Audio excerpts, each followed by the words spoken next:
October is genuinely just the best month because I'm either watching football or I'm watching Michael Myers. So there's nothing for me to complain about.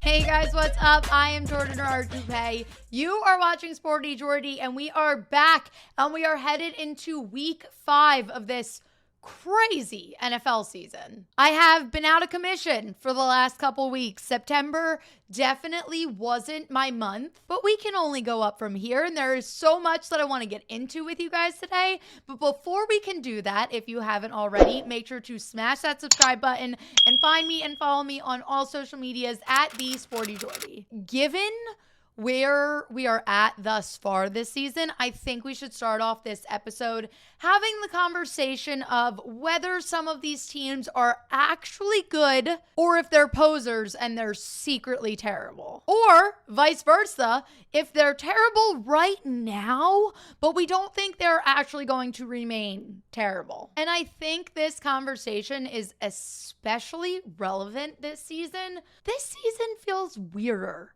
Because let's be real, if you had come to me before the season started and said, hey, by week 4, the Chiefs are going to be sitting at 4th place in the AFC West with a 2-2 record, while the Chargers, Raiders, and Broncos are all sitting at 3-1, I would have told you that you were insane, and I would have felt no remorse saying it.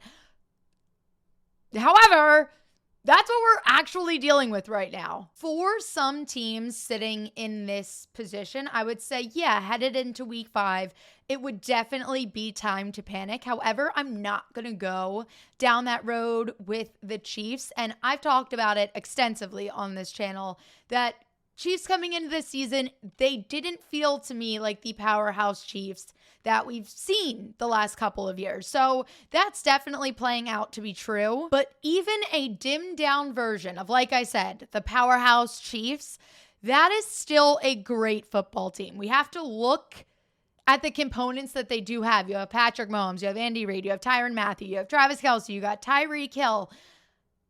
So it might, I don't even want to call, it's not even fair of me to call it an off year because I genuinely don't think it's going to be an off year. I think they're going to have a great season. I say they probably lose 3-4 more games, finish off this season with about a 12-5 record, which is still a very good record. We do have to remember that their O-line is basically starting from scratch this season. So yes, the Chiefs have flaws. The Chiefs are not a perfect football team. The Chiefs are beatable this season. Does that make them a bad team? Absolutely not. Could I see them, though, potentially falling into second in this division behind either the Chargers or the Raiders? Yeah, especially considering they've already had a loss to the Chargers so far this season, and the Raiders got their upper hand last year, and the Raiders are even better this year, which I honestly kind of really like. It adds a little bit more fun. It adds a little bit more competition. It's going to humble the Chiefs a little bit, which is a good thing every once in a while. Load, I just got a notification. Shut up.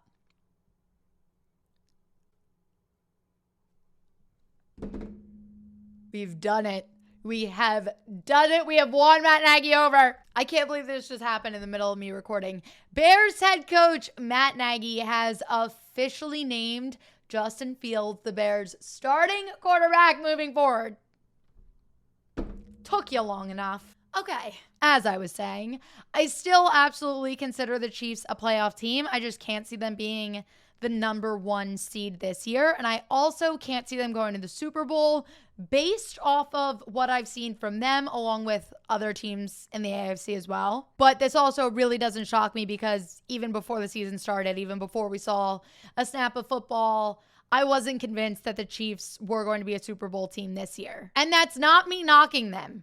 It is okay to not be 100% perfect all the time. If anything, we should be really scared because after this season, they're going to be able to look back and say, okay, what were our flaws? What were our mistakes? Where are our holes? And you know this organization, this team, they're going to fix them and then they're going to be even better than they were before. So We should all kind of be terrified, but not for this season. 2022. I actually want to stay in this division because I think it's the most intriguing right now because, like I said, you have the Chargers, the Broncos, and the Raiders all sitting above the Chiefs at 3-1. And I'm just going to skim through them very quickly. The Broncos, unfortunately, I don't think they're the real deal yet. I think they got very lucky with a very easy schedule early on. Now, especially with Teddy Bridgewater out and you have Drew Lock in, I just think it's kind of going to be a downward slope for them. I think they're moving in the right direction. I think they're going to be a good team very soon. It's just not going to be this season. The Raiders, however, I think are a very good football team. And over the last couple of years, they just keep consistently getting better and better. But the Los Angeles Chargers. Wow. Just wow. The Chargers, now that is a great football team and they are the real deal. And Justin Herbert is the real deal. Just saying. And that isn't even because I have a crush on him. That's just because he's very talented and very good at what he does. Thank you. Now, I think it's fair. We had that whole conversation about the Chiefs. I think you can make the same argument for the Buccaneers. Their situation is a little bit different because they're sitting at number 1 in their division. They have a 3-1 record, so things could be worse for the Buccaneers. I guess I should say on paper, everything looks fine. But when you actually sit down and watch them play and watch their games all the way through, there's just something missing. And I've heard the argument extensively. Well, last season, it took them a couple weeks to get acclimated and it took them a little bit to get comfortable. And I totally get that. I actually don't get it at all. I think it's garbage. You went to the Super Bowl. You won the Super Bowl. You bring back your entire coaching staff. You bring back all 22 Super Bowl starters. You should be in your groove. That momentum should be boiling and overflowing. The only argument I can really make for them is they are dealing with some injuries, but still, this team should be stellar. And they're just not blowing me away. But exactly like I said with the Chiefs, I'm really not going to panic about the Buccaneers. They're definitely a playoff team. They're definitely going to have a good season. It's just not going to be as great as we were all expecting, which I'm really not mad about because I'm kind of sick and tired of seeing Tom Brady in the Super Bowl. I gave myself 1 year where I don't want to go as far as saying I was a fan of Tom Brady, but I was enjoying Tom Brady. And I definitely still like Tampa Tom better than New England Tom. So yeah, I had a lot of fun with him last season. It was great. But then he did what he always does, and he waltzed right into the Super Bowl and won it. And I was like, all right, this is why you annoy me. I'm sick of it. I've seen it my entire life, the last decade. I get it. Tom Brady, you're good. I will say the Buccaneers do have it easier than the Chiefs, though, because I really can't see anyone from their division coming in and giving them an actual run for their money. The Falcons, I'm just going to be very blunt. There's really no other way to put it. They're just not a good football team. They have good pieces, and it pains me every single day knowing Kyle Pitts is just wasting away there with all that talent that I know he has, and just it's not being utilized. The Saints, to me, are kind of on the same level right now as the Minnesota Vikings, and we'll get into them a little bit later. Every freaking week, man, you have no idea what you're gonna get. Sometimes they come out and they look absolutely incredible. Sometimes they come out and they look god freaking awful. There's no in between for them, and this is a team that I've now started, I refuse to bet them until they kind of get it together somewhat. Decide if you're good or decide if you're bad. I'm over it. I'm over the games. It's really rude. On the other hand, on a much happier note, the Panthers are actually a very solid football team. I think they're doing everything right. Obviously, the Christian McCaffrey injury is a huge blow. It's something you never want to see, and it's going to hurt this team. I think Sam Darnold is doing fantastic, and I think he's utilizing his weapons other than Robbie Anderson, who I have in 2 of my fantasy leagues, so I won't totally get over, but I will choose to ignore it for the sake of this video. But so far, they're doing exactly what they have to do. They're doing everything that I really expected them to do. I don't know if I can see them being a playoff team this year. But pretty soon, everyone is going to be putting some respect on Sam Darnold's name in the way that he rightfully deserves. And the Panthers are going to be really scary. They are going to be a big threat very, very soon. I love what I am seeing from this organization. That defense, being as young as it is, and them being the best in the league, quite literally, all the way around, it's so impressive. I'm very, very excited about this team. Shut the front door! That was the most perfect timing ever. Stephon Gilmore just went to the Panthers. I swear to God, I'm a freaking wizard. And are you ready for this? I won't drop names in my video. One of my friends DM'd me this morning when I posted that the Patriots released Stephon Gilmore and said Bucks or Chiefs. And I said Packers or Panthers. And he told me I was going to be wrong. But I'm never wrong. Wow. I'm like so overstimulated right now. So far in this video, news broke that Justin Fields is officially QB1 for the Bears, which isn't even news. It's something we've all known. It's taken them a little bit to get there, but thank you, Matt Nagy, for finally opening up your eyes. Wow, I'm feisty right now. And also, Stephon Gilmore went to Carolina as I was talking about how good the Panthers are. And now they've just gotten better. So, after week 6, some better teams. Oh, hold on. Hi. I just want to say I'm so good at my job. Did you see where Stephon Gilmore's going? No, where's he going? Oh, he's going to the Panthers. Are you dead ass? Yeah, I'm so serious. You already knew. I did not know. Why are you all dressed up? I'm literally in the middle of recording. My camera is going right now. Oh shit, am I on right now? Am I getting some time? Some camera time? All right, deep breaths. Deep breaths. There are still a couple of teams that I also God, my mind is moving like 1,000 miles a minute now. I really do want to get into some sports betting stuff, but there are still a couple of teams that I would like to talk about.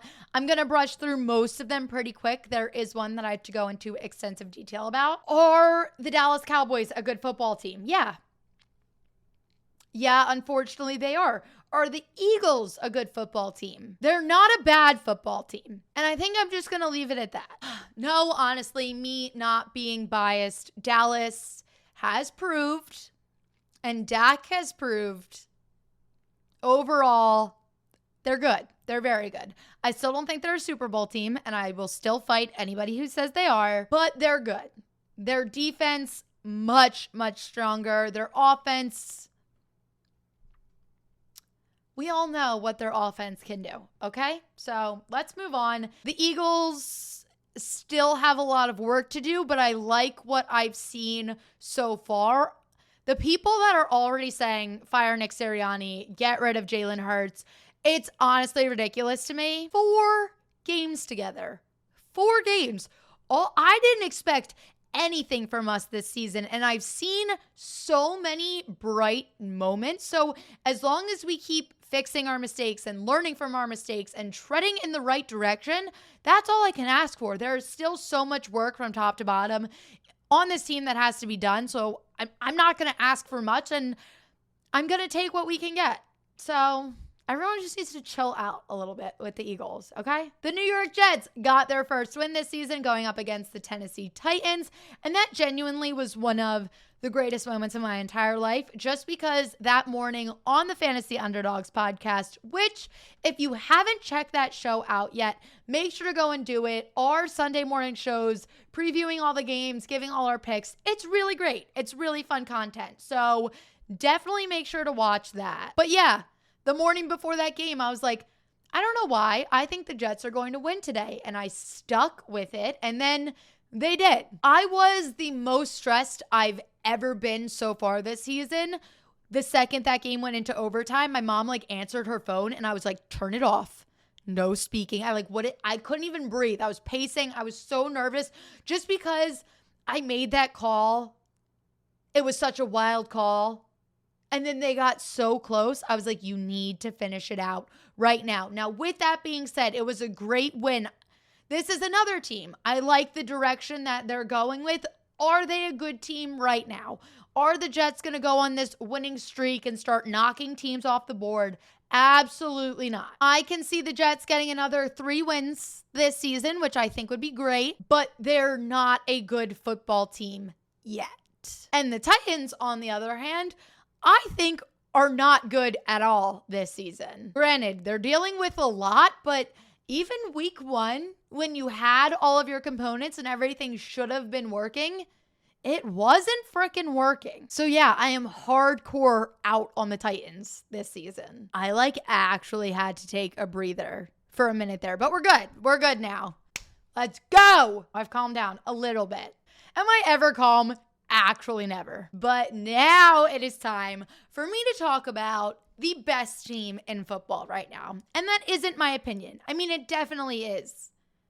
I definitely agree with that statement, but that is just facts on paper at this point, people, because the Arizona Cardinals are the only undefeated team left in the entire league, and every single thing about this team is absolutely perfect. Let's be 100% honest. If I sat here and talked about all of the great things about this team, I would probably die because I would run out of air and I wouldn't be able to breathe anymore. That is how exceptional this team is. And I think I'm even more excited because it's not even like I'm hopping on the bandwagon here. The second they signed J.J. Watt, think about how many moves the Arizona Cardinals have made since they've done that. Think about how brilliant their draft was. But the moment they signed J.J. Watt, I was like, you know what? You know what? This team is exceptional, and they just keep continuing to prove that. And after week 1, I made the joke. I was like, the Arizona Cardinals are going 17-0 and winning the Super Bowl. And now I honestly believe that. The Tampa Bay Buccaneers were supposed to be the best team in all of football. Then they got beat by the Los Angeles Rams, and everyone was like, wow, the Rams are so good. And in my defense, I will say that last week on a podcast, I said the Rams were the best team in football just because they had all of the components of the Buccaneers, but more advanced and more put together. And I think the Rams are exceptional. The Rams are great, extremely talented, fabulous football team. I love what Matthew Stafford is doing. He is literally writing an MVP campaign right now. However, they just lost at home to the Arizona Cardinals. And they didn't just lose, they got beat. That was a very easy win for the Arizona Cardinals. That's all I'm going to say because they're that good. I just love them. I just love every single thing about them. And I made the joke, a Chargers-Cardinals Super Bowl. I would be the happiest person ever. If the season actually ended today, they would be the number 1 seeds. Not saying the number 1 seeds always go to the Super Bowl, but you kind of get my gist. Like before this season started, people told me I was insane for thinking that. And now it could very well happen. So who would I even root for? Genuinely, who would I root for in that situation? I just root for offense and defense for both teams. I would root for offense and defense on both teams. Okay, done. Would I even live through that game? I don't know. I genuinely don't think I would. I'm trying to figure out a plan here because my plan was to talk about Stephon Gilmore and Jaylon Smith. But Stephon Gilmore just got signed by the Panthers. I want Jaylon Smith to come to the Eagles. Well, let's backtrack a little bit, okay? The Cowboys released linebacker Jaylon Smith. They still owe him $7.2 million. And this move, it's shocking, but it's not shocking at the same time. They basically just said, like, hey, he wasn't living up to expectations, so they let him go. And that's true. And I get it, but at the same time, it still seems a little early to me, especially with what they owe him. But I do get it. And now I can say, I think this would be a very smart person for the Eagles to pick up. That conversation went much quicker than I expected it to because majority of the conversation was going to be about Stephon Gilmore and where I think he could go. But now that's answered. So let's get into some sports betting. It honestly seems like every single week now, betting is just getting more and more difficult this week especially, and it's ironic I'm saying that because I also said that last week, but this week is actually harder than last week just because I feel like every matchup, they all feel very even to me. Like it could easily go either way, which it obviously complicates things. The one advice I have, don't touch an NFC West matchup. Just don't do it. We had 2 last week. We have another 2 this week.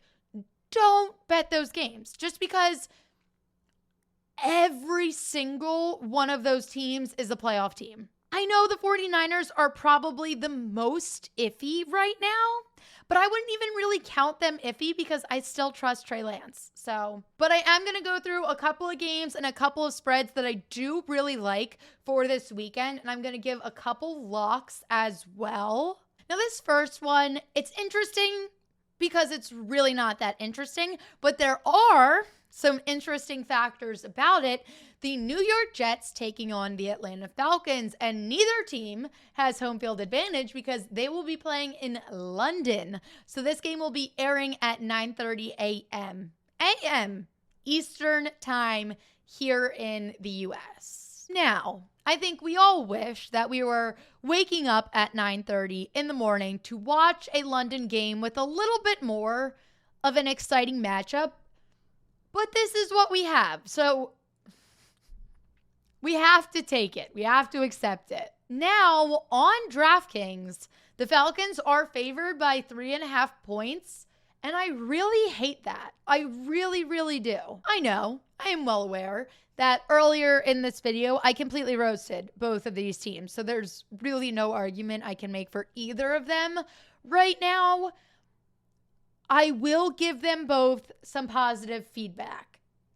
Yes, the Falcons blew their chance at winning against the Washington football team, but I did see them at least starting to make some improvements. The Jets it was an impressive win against the Titans just because they were able to get to that point, but the only reason they won instead of tying was because the Titans kicker missed a field goal at the end of the game. So I think this game has a chance of being slightly exciting just because you have the factor of like, okay, both of these teams are not great.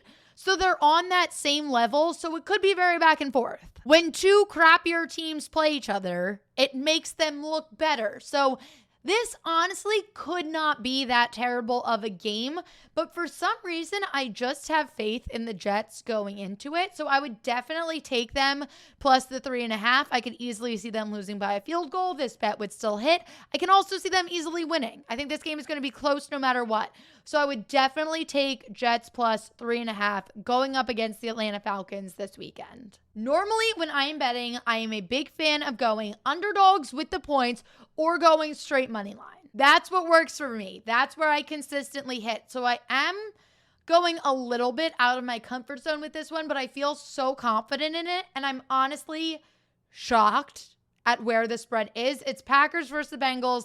Packers are only favored by 3. The Bengals, we're used to them being terrible. They are not a terrible football team. They are a solid football team. I respect what they are able to do, but the Packers are a great football team. And I think there's no shot that they don't win by at least a touchdown. I can honestly see this being more like a 10-point game. I don't know why it's so close, but I don't like it.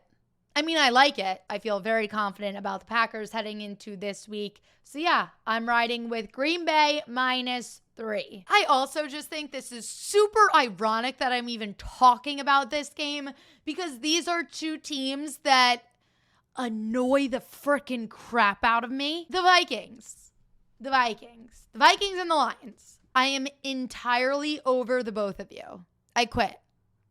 I give up. I don't get it. And after this weekend with the Lions playing the Bears, I did this to myself. Let's talk about that a little bit. I have been Justin Fields' #1 advocate all throughout the draft, from when the Bears got him to training camp when they were still claiming Andy Dalton was their QB1. Preseason, I have been in his corner this entire time.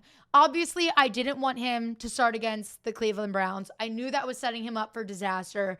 Then after that, you have to take on the Lions, which we all saw what he did. That is a game that the Bears, and I knew it. I knew he could do it against the Lions. For some reason, I took the Lions. So I deserved every second of pain that I felt watching that game because I consistently defend Justin Fields, and then I have the opportunity to root for him and have him get his first win. And I went against him, so it was my own fault. But in my defense, I'll give you my reasoning for picking the Lions. The Lions, who are now still winless in games that they had no business winning, they came so close. In week 1, we saw them up against the 49ers. They come back from a 20-point deficit. Then you have week 2 against the Packers, and they ended up getting blown out because the Packers just kind of ran away with it in the fourth quarter. But for the first half of that game, they were in it. And then the only reason they lost in week 3 against the Baltimore Ravens was because of a missed delay of game call and then the longest field goal in NFL history. So yes, I was giving the Lions the benefit of the doubt. I was like, all right, you came close in some of these games against very good teams. Now you're playing the Chicago Bears. I thought they had every chance to win that game, and they just looked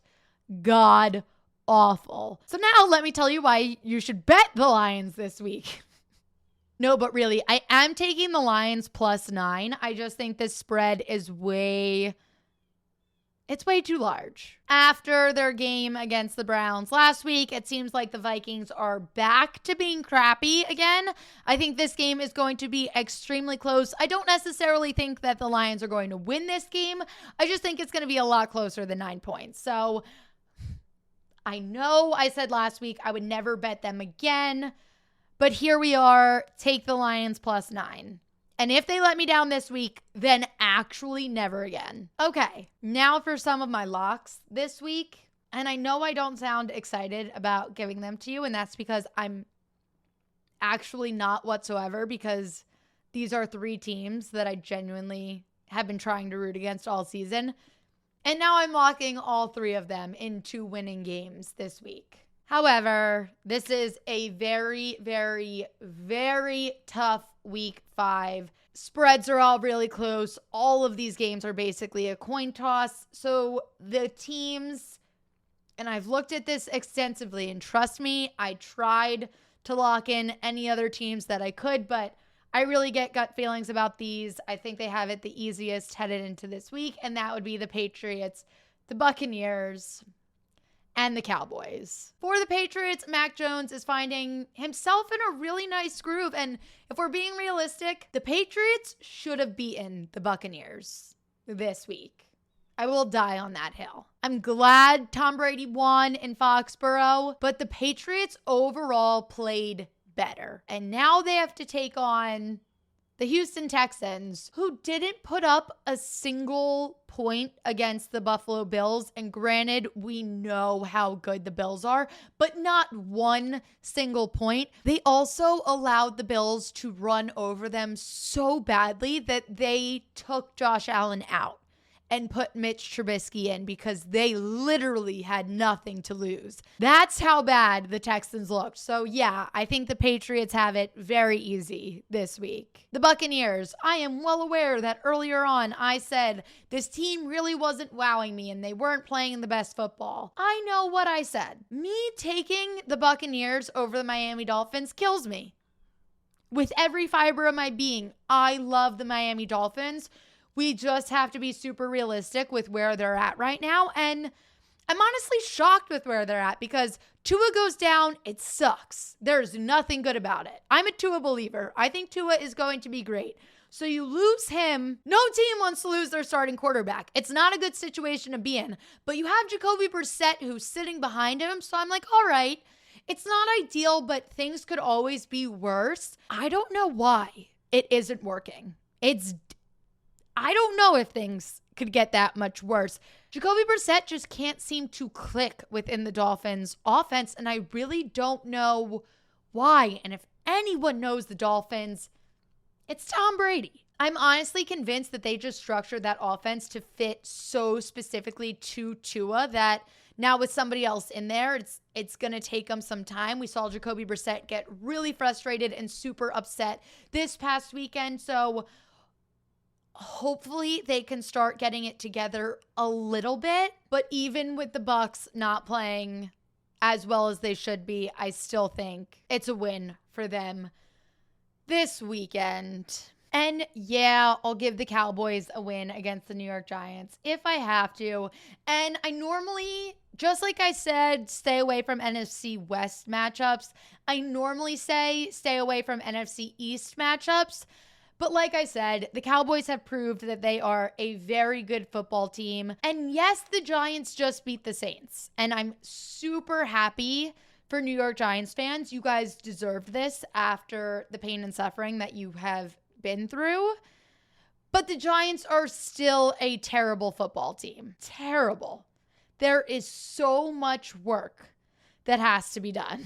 I think the Cowboys are going to be able to roll right over them. Oh, that was like so not fun for me to talk about. Whatever. If you guys like this video, make sure to give it a thumbs up. And as always, I really love to know what you guys are thinking and how you are feeling. So make sure to drop some comments. Let me know what teams you think are hot or not, and give me some of your picks for this upcoming weekend. And just remember, you cannot be a degenerate sports bettor if you're winning. So on that note, bye.